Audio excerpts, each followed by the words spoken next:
Isa pong magandang araw sa inyo, mga kapatid. Kumusta na kayo? Medyo matagal hindi ako nakapagturo sa inyo sapagkat wala kami ng ilang linggo. Nagbiyahe kami kahit nasa malayong lugar. Ngayon naman bumalik kami dito at sana this month, April at saka sa susunod na buwan sa Mayo, medyo malawang ang aming schedule. May pakakataon muli ako na makapagturo sa inyo tungkol sa lumang tipan. So ang ating pong paksa ay ang Old Testament survey. Ano ang itinuturo ng lumang tipan sa ating lahat? Sa mga unang lesyon, napapansin po natin yung kahalagahan ng mga tipan ng Diyos sapagkat ito po ang mga pangako ng Diyos na siyang nangako sa atin na gumawa ng pamaraan upang iligtas tayo. Tapos pagkatapos nito naman ay ating pinag-aralan itong structure, yung struktura ng Biblia natin. Lalo na sa lumang tipan pero ganun din sa bagong tipan. Kung saan sa lumang tipan may tatlong bahagi. Yung Torah, ibig sabihin kautusan, law, tapos yung mga propeta, tapos yung mga sumulat, yung mga sulat ng mga manunulat. Sa lumang tipan at sa bagong tipan din. It is equivalent, ganon din ang tungkol sa mga tipan. So ang kautusan mismo, ang Torah sa lumang tipan, tapos yung gospel sa bagong tipan, yung covenant. The old covenant, the new covenant. Ang lumang tipan at ang bagong tipan. Tapos namang yung kasaysayan ng tipan, the covenant history, ay napapansin po natin ito sa lumang tipan sa mga propeta at sa bagong tipan naman sa aklat ng gawa. Tapos yung mga sulat sa lumang tipan at sa bagong tipan, sa luma mula sa Psalms hanggang sa Kronika. Tapos namang sa bagong tipan, yung mga sulat ni Pablo, Apostol Pablo, Hebreo, Santiago, Pedro, Juan, Jude. Yan ang mga kung paano dapat mamuhay bilang anak ng Diyos, paano dapat tayo kumilos na sa pagsunod sa Kanya. Ngayon, sa mga sulat na ito, sa Biblia, mayroong prologue at may epilogue. Ibig sabihin ng prologue, bago ba magsimula, anong gusto kong sabihin sa una pa, ang epilogue naman is to follow up. Anong sasabihin ko pagkatapos naman. So there's a covenant prologue kung anong sasabihin ng Panginoon bago pa magsimula. Tapos naman, anong sasabihin niya sa katapusan. Ano magtatapos ang kasaysayan ng Panginoon, ng kaligtasan sa atin.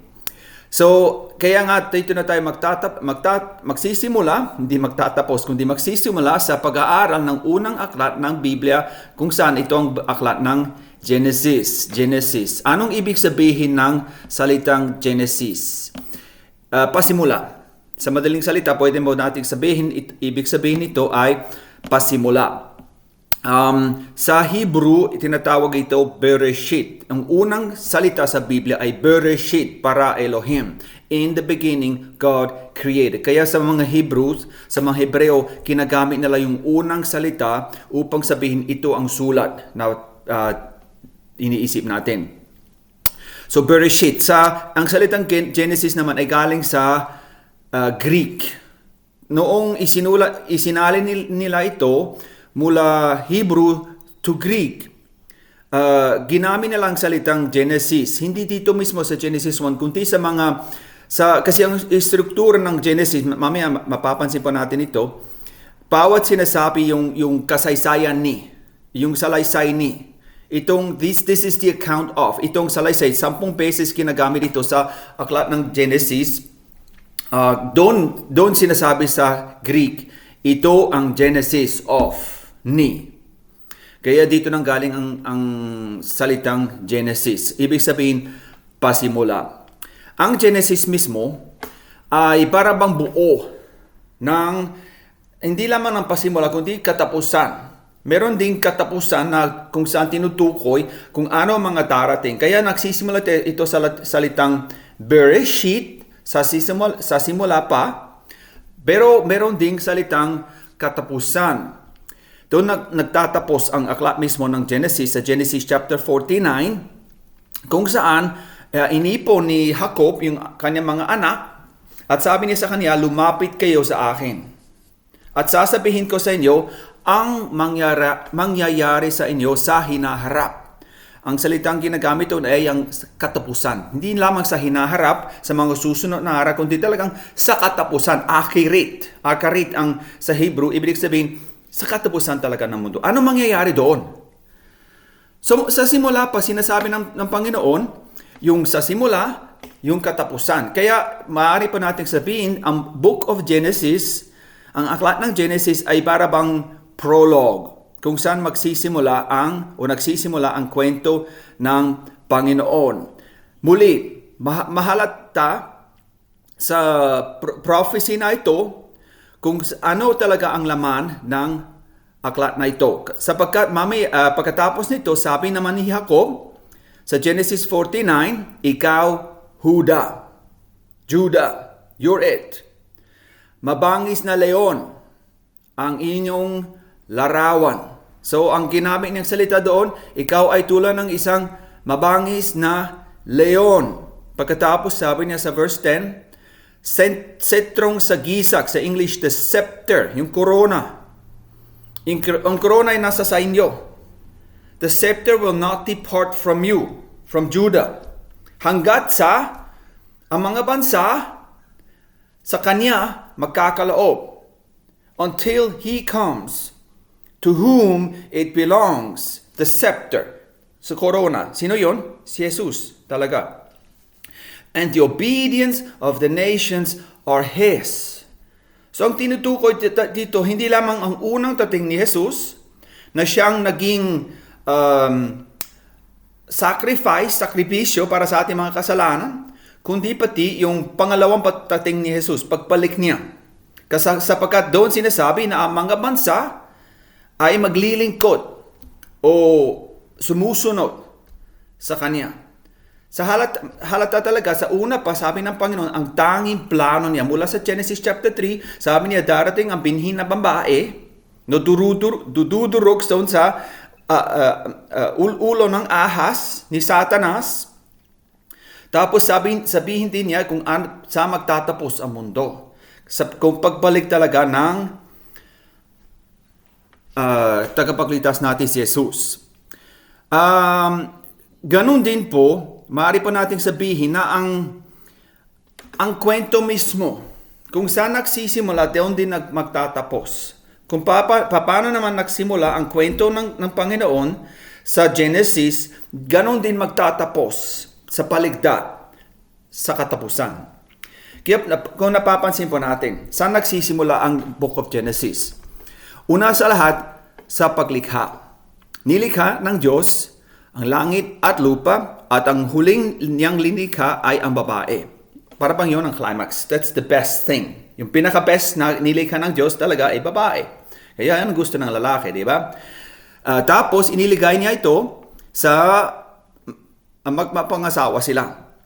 Marriage covenant. Kaya umiwas kayo, leave your father and mother and cling sa inyong asawa, sa babae mong asawa. That's the marriage covenant. Tapos naman, Genesis chapter 3, pumasok na si Satanas na tumukso at nakasala sina Adan at Eva, nasira ang mundo. The world was corrupted. In the end, sa katapusan, God will reverse lahat. Mula sa itinapon niya si Satanas sa apoy, yan ang pwede niyong basahin sa Revelation, sa Pahayag chapter 20. Itatapon siya sa apoy, wala na siya talaga, pagkatapos ng 1,000 years ng paghahari ni Jesus. Tapos, ikakasal. May kasalan. Yon pinabanggit sa Pahayag number 21 verse 2, at nakita ko ang banal na lungsod, ang bagong Jerusalem na bumababa mula sa langit buhat sa Diyos. Yan ang bago. Na nakahanda na gaya ng isang babaeng ikakasal na nagkagayakan para sa kanyang asawa. Sino ito? Yung bagong Jerusalem, tayo yon, yung iglesia, yung mga sumasampalataya kay Kristo na nasa Kanya, tayo ay ihahanda sa Kanya bilang babae at ikakasal. So, it reverses the marriage covenant. Pabalik na tayo sa dati talaga, sa unang magandang relasyon ng babae at lalaki. At ang huling ginawa gagawin ng Panginoon, yung bagong likhain. Sa Pahayag chapter 21, 22, bagbaguhin niya lahat. Yan.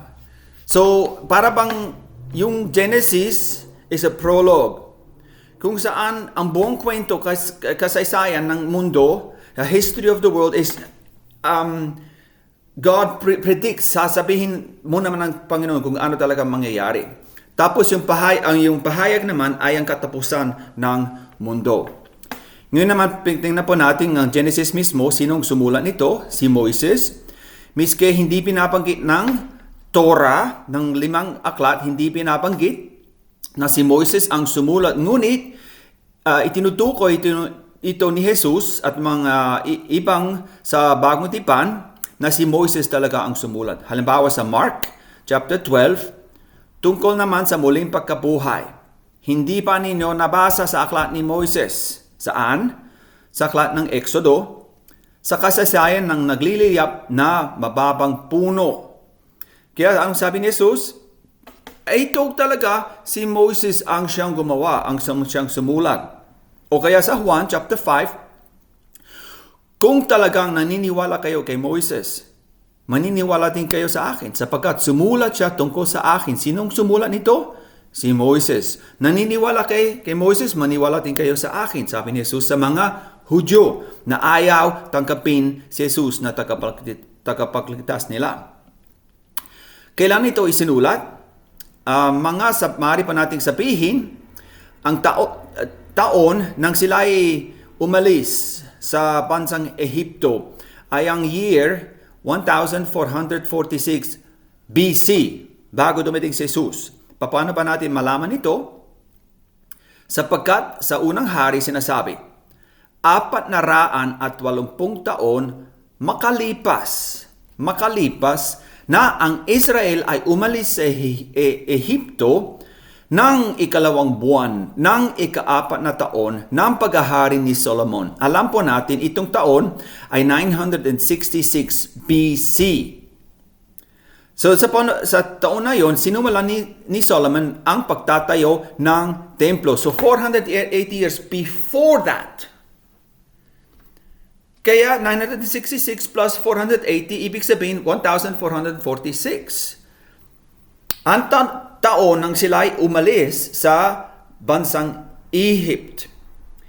Si Moises noon ay 80 years old, tapos naglalakbay sila ng 40 taon sa disyerto, kaya pumasok sila sa lupang hinirang sa Israel noong mga 1400 BC. Kaya isinulat ito, yung mga aklat na ito, Torah, ang kautusan, yung 5 aklat, isinulat mga 1440, 1430, mga ganon na taon. Ibig sabihin, how old is the Bible? How old is the Bible talaga? Simula kay Moses na siyang sumulat noong mga 1500 BC hanggang kay Juan na siyang sumulat sa Pahayag, yung huling aklat ng Biblia, mga 100 AD. Lahat-lahat, sabihin natin mga 1,600 years. 4 na po ang manunulat. 4 na po ang silang sumulat ng Biblang ito. Isang mensahe lamang, si Jesus. Tungkol sa darating na tagapagligtas na ang Kristo, ang Mesiyas, ang hinirang ng Diyos. Ito lamang is a proof, katunayan, katibayan sa atin na ang Biblia ay hindi sinulat ng tao sapagkat imposibleng gawin ito ng tao. Nasa loob na mahabang panahon, sabihin natin 1,500, 1,600 na years, na taon, ang mga tao, 40 na tao ay magsama-sama at may tanging mensahe lamang, imposibleng gawin ito ng tao. Tayo man lamang kahit ngayon, hindi magkaisa, di ba? Tapos sa loob ng 10 taon, hindi rin magkaisa. Ibig sabihin talagang parang katibayan sa atin na ang Diyos ang siyang sumulat at ibinigay ito talagang ang tunay na salita ng Diyos. Ngayon naman, tingnan po natin ang struktura ng aklat ng Genesis. Maaari po nating sabihin may dalawang pamaraan kung paano pwede nating tingnan ito. Ang una ay yung macro structure. Macro ibig sabihin yung malaking struktura kasi dalawang bahagi lamang. Genesis 1-11, yung pre-patriarchal. Bago sa mga ama, yung mga ama ibig sabihin magsisimula doon kay Abraham, kay Isaac, kay Jacob, kay Joseph, sila mga patriarchs, yung mga ama sa pananampalataya. Yan ang origins ng lahat, ng buong mundo. Ngunit sa chapter 12, pinabago ang paksa sapagkat ngayon pinili ng Diyos ang isang tanging lahi, ang lahi ng Israel, kung saan ang kanilang ama sa pananampalataya ay si Abraham. Doon na nagsisimula talaga, nakapokus na ang Panginoon sa darating na binhi ng babae. Ito ay darating sa pamagitan ng isang tanging lahi, ang bansang Israel. Kaya yung macro structure, Genesis 1-11, Genesis 12-50. Sana maunawaan ninyo ito. The microstructure, yung maliit na struktura naman, pwede ba natin sabihin ay batay sa salitang ito ang kasaysayan ni. Kaya kanina pinanggit ko yung salitang Genesis, dito nang galing sa Greek, sinasabi, ito ang Genesis ni. The Genesis of, the origin of, the account of sa English. Sa Tagalog, minsan sinasabi itong salaysay ni, o kaya ang kasaysayan ni. 10 ang mga bahagi dito sa Genesis. Ang una, ang kasaysayan ng langit at lupa. So inulit ng Biblia sa Genesis chapter 2, inulit ang kwento kung paano nilalang ang langit at lupa. Tapos, Genesis chapter 5, ang kasaysayan ni, o ang lahi ni Adan mismo. Tapos ang lahi ni Noe, chapter 6 verse 9. Tapos ang lahi ni Shem, Ham, Japhet na mga anak ni Noe, kung saan naghiwalay ang mundo. Tapos pinili naman ang lahi ni Shem. Number 5, account of Shem. Number 6 naman pinili ang si Abraham. Sa totoo ang pinabanggit dito, si Terah na ama ni Abraham ang siyang binili dito. Tapos naman number 7, the account of Ishmael na anak din ni Abraham, ngunit hindi ang pinili ng Diyos. Ngunit pinagpala pa rin siya ng Diyos, kaya pinapanggit din ito sa Biblia. Number 8 naman, the account of Isaac, na siyang anak talaga na pinili ng Diyos. Tapos naman, ang kasaysayan ni Esau, na kapatid ni Jacob, na hindi rin pinili ng Diyos. Tapos naman, ang number 10, the account of Jacob. Siya ang pinili ng Diyos. Mula doon hanggang yung kwento din ni Jose kasama dito. So this is the structure of the book of Genesis. Maaari pa nating sabihin. Ngayon, magsisimula na tayo sa Genesis chapter 1. Dito na tayo siguro magtatapos. Genesis 1 lang ang ating pinag-aralan ngayon. Sa mga susunod na lesson, siguro may oras na tayo ng pag-aralan yung mga susunod. Hindi lahat na sa Genesis, pero dito tayo magsisimula sapagkat mahalaga ito. The creation, ang ninalang ng Diyos, ang langit at lupa. So the first statement of the Bible, sa Genesis chapter 1, 3 bagay ang napapansin po natin dito. 3 mahalagang bagay. Una, may pasimula. Pangalawa, may manlikha ang Diyos. Pangatlo, narito ng Diyos. So 3 bagay, sa simula pa, ng pasimula pa. Minsan may mga tao nagsasabi palagi may sansinukob. The universe has always existed. No. Maliwanag sinasabi na merong point kung saan nagsimula ito. Sapagkat ang Diyos ang siyang lumikha sa ito. So we have to be clear at sabihin natin na hindi ito talaga panghabang buhay o pangwalang panahon. Kundi may simula talaga. Time has a beginning. At tayo bilang tao nasa loob ng oras. Hindi tayo pwedeng umalis sa oras, di ba? We are in time. Ang Diyos naman, siya ay nasa labas ng panahon. He is not dependent on time. Kaya siya ang lumikha. Itong pangalawang sinasabi, may manlilikha. Mahalaga ito sa ating bilang Kristiyano na sabihin natin sa ating mga anak, sa ating mga bata, tuturuan natin sila na tunay itong mundo ay nilikha ng Diyos. Hindi, it did not evolve. Kasi ngayon sa maraming school, sa maraming lugar, itinuturo ang evolution. Nasabihin nila may sumabog ang mundo, di ba?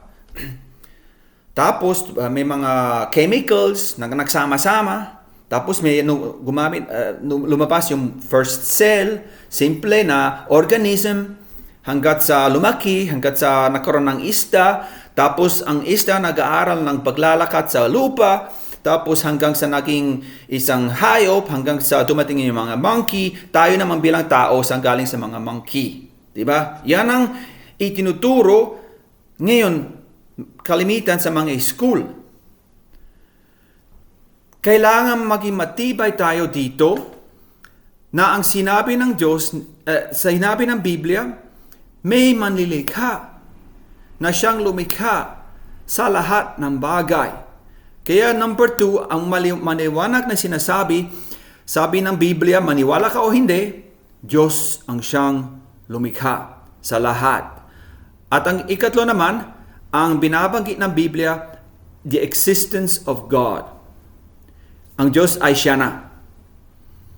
Walang dahilan kung bakit may Diyos, sapagkat siya wala siyang simula, wala siyang katapusan. Siya ay siya na.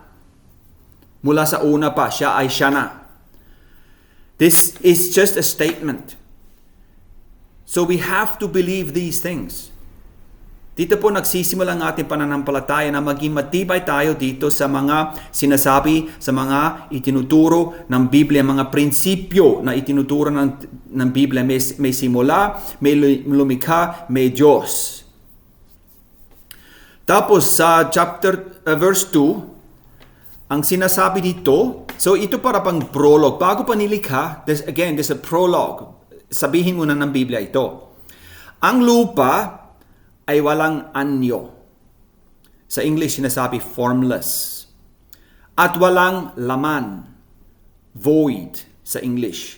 At pinalot sa kadiliman ang kalaliman, samantalang ang Espiritu ng Diyos ay kumikilos sa ibabaw ng tubig. Narito ng presensya ng Espiritu, the Trinity is present. Ganon din si Jesus, na siya ay naroon din sa paglikha sapagkat sinasabi ng John chapter 1, in beginning was the Word, and the Word was with God, and all things were created through Him. Kasama ang Ama, ang Anak, at ang Espiritu sa paglikha ng lupa. Ngayon dito sabi may dalawang problema. Walang anyo, formless, walang laman, void. Ngayon, pwede ba natin pansinin natin dito na sa 6 na araw ng pagkalikha ng Diyos sa mundo at sa sansinuko, may dalawang bahagi. Days 1, day 2, day 3, ang kung saan nilulutas ng Panginoon ang problema ng walang anyo, formless. At ang solusyon dito ay inihiwalay niya. Ang paghihiwalay ng kadiliman sa kaliwanagan, ng tubig sa tubig, at ng lupa at tubig at dagat. Yan, paghihiwalay. Tingnan ninyo sa Genesis chapter 3, verse 3. Makaroon ng liwanag at nakaroon ng liwanag. Nakita ng Diyos na ang liwanag ay maputi at ipinukot niya. Sa Hebrew sinasabi, inihiwalay ng Diyos ang liwanag sa kadiliman. So may dalawang bahagi dito. Liwanag, may kadiliman. Ganun din, sa second day, sabi ni magkaroon ng isang kalawakan sa gitna ng tubig at paghiwalayin nito ang tubig. Ang tubig sa baba at ang tubig sa taas. Yan ang dagat at ang langit. Dalawang ginawa niya. Pinaghiwalay niya. Sa day 3, hindi binabanggit, ngunit maliwanag din na inihiwalay ng Diyos ang lupa at ang dagat. So, ang ginawa ng Diyos dito, inayos niya ang problema ng walang anyo. Wala pa itong anyo, pinigyan ito ng anyo. Sa mga susunod na araw naman, days 4 to 5, ang ginawa ng Diyos, ngayon may anyo na, tapos sa day 3, lumabas din yung mga halaman, siya nga pala. Meron sa mga susunod na araw, day 4, 5, 6, ang ginawa ng Diyos, punuin ang lupa, punuin ang lahat. Kaya ang unang pinuno niya, he filled the sky, may liwanag na. Siya nga pala, paano pa posible may liwanag, wala pang araw? Sapagkat ang Diyos ay liwanag, di ba? Sa pahayag sinasabi, hindi na kailangan ng araw o ng buwan. Sapagkat ang kordero ng Diyos ang siyang liwanag sa ating. Light exists. Ang liwanag meron na sa labas ng mga ilaw. Hindi kailangan ng ilaw sapagkat ang Diyos, ang tunay na ilaw. Yan ang sabi din ni Jesus sa John chapter 8, di ba? Ako ang ilaw ng mundo. Hindi ang tinutukoy dito yung physical, kundi ang spiritual na light. Spiritual light exists apart from physical light. Kaya ang unang ginawa niya, pinuno niya ang langit ng araw, ng buwan at mga bituin. Day 5 naman, pinuno niya ang dagat at ang langit ng mga isda at mga ibon. Do you see the correlation? Do you see how this is parallel? So may dalawang bahagi talaga, yung punuin, ayusin mo na yung walang anyo, tapos yung pangalawang bahagi naman dapat may laman, kaya niligyan niya ito ng laman. Ang day 6 naman, pinuno niya ito ng mga hayop at ng tao. Dito po, sa totoo, ang mga salitang ginagamit dito sa day 4 na ang utos ng Diyos sa bawat isa is na maghari. It's royal language. So the first, He creates kingdoms kung saan dapat mamuhay. Ang mga isda, saan sila namumuhay sa dagat, ang ibon naman sa langit. Ganon din sa mga hayop, ganon din sa tao. It's royal language. Kaya sabi niya dito, sa fourth day, nilikha ng Diyos ang dalawang malaking tanglaw. Ang malaking tanglaw ay upang maghari. Sinasabi sa Greek, sa Hebrew, maghari sa araw at ang maliit na tanglaw upang maghari sa gabi. Sinasabi po sa dito. Tapos naman sa mga isda, hindi pinapanggit, ngunit sabi niya, kayo'y magkaroon ng mga anak at magpakarami. At inyong punuin ang tubig sa mga dagat at magpakarami ang mga ibon sa lupa. So ang utos ng Diyos, punuin ninyo ang dagat, punuin ninyo ang langit. Tapos naman, sa 6th day, sinasabi niya, sila ay pinaspasan ng Diyos at sa kanila ay sinabi, ito ay sa tao, kayo makaroon ng mga anak at magpakarami, punuin ang lupa at supilin ninyo ito. Magkaroon kayo at ng pamamahala sa mga isda, sa dagat at sa mga ibon, sa himpapawid at sa bawat bagay na may buhay na gumagalaw sa ibabaw ng tubig. So ang utos ng Diyos sa araw ay maghari ka sa araw.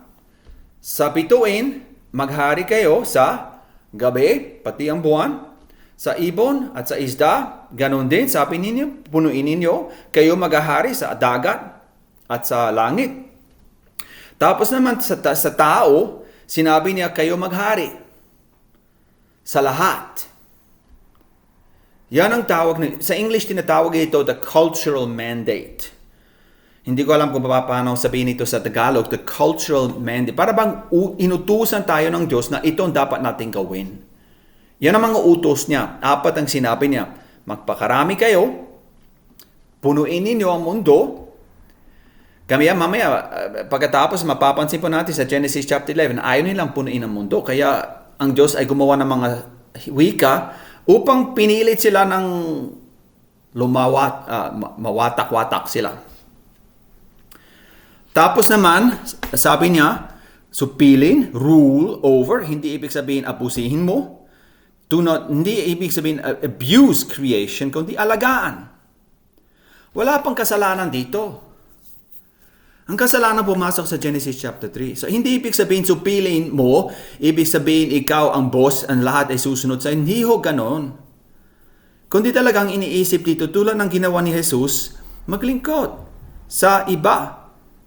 Sabi ni Jesus, hindi ako pumarito upang paglingkuran, kundi upang maglingkod sa inyo. Ganon din dapat tayo, bilang tao, dapat tayo maglingkod sa nilikha ng Diyos, pati sa hayop. Tapos magkaroon na kayo ng pamamahala. You will rule and govern them. Sa isda, sa lahat ito. Yan. So, ganito po ang, maaari pa natin sabihin, kung palikan natin saglit. So, ang problema ay walang anyos, walang laman. Nilutas ito ng Diyos sa pamamagitan ng 2 bahagi. Day 1 to 3, binigyan ng anyo ang lupa, ang mundo. Tapos, pinuno niya ito ng mga iba't iba, ng araw, ng ibon, ng isda, at ng hayop, at ng tao sa mga susunod na araw. So, there's 2 parts to creation. Tapos, yung huling araw naman, ay ang araw ng namamahinga tayo. Dapat din tayo mamahinga. So, 6 days you shall work, sabi ni Jesus. Dapat tayo magtrabaho ng 6 na araw. Sa ika-7 araw, dapat tayo magpahinga. Huling tanong dito. Anong ibig sabihin ng isang araw? Kasi maraming tao, kahit na Kristiyano, minsan naniniwala na ang ibig sabihin ng 7 araw na ito, baka milyon na taon. Siguro ang isang araw lamang ay 1 milyong taon. Diba?